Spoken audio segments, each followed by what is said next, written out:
Mark was a 22-year-old university student who felt lost in life. Although he was studying engineering, he wasn't sure if it was the right path for him. His grades were average, and he lacked motivation. Every day felt the same: wake up, go to class, and come back home feeling unfulfilled.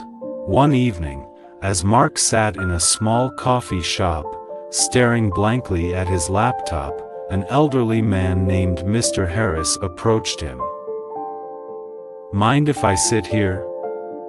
Mr. Harris asked, pointing to the empty chair at Mark's table. Mark nodded, distracted.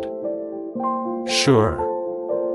Mr. Harris, noticing Mark's troubled expression, struck up a conversation. "You look like you have the weight of the world on your shoulders. What's bothering you?"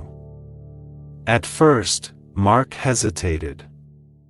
But then, he found himself sharing everything: his doubts about his career, his struggles with motivation, and his fear of failure.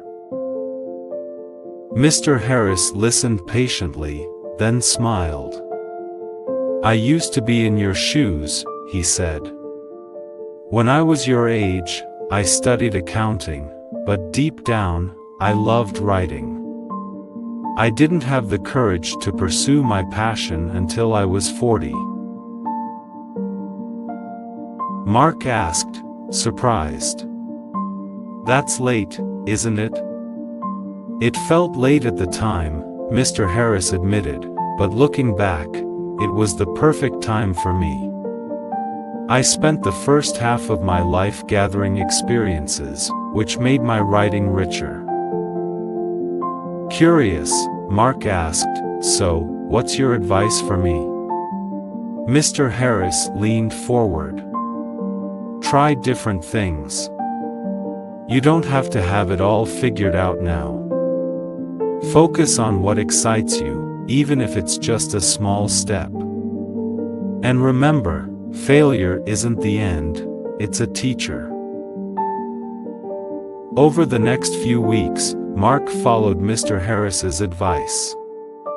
He started volunteering at a robotics club on campus and discovered he enjoyed working on real-world projects more than studying theory. Slowly, his confidence grew. One day, Mark decided to thank Mr. Harris. He returned to the coffee shop, hoping to find him. To his surprise, the barista told him, "Mr. Harris is a regular here, but he hasn't been in for a few days. You can leave a note if you'd like." Mark left a note, expressing his gratitude and updating Mr. Harris on his progress. He wrote, "Dear Mr. Harris, thank you for your words of encouragement. I'm exploring new opportunities and feeling hopeful about the future. I owe a lot of this to our conversation."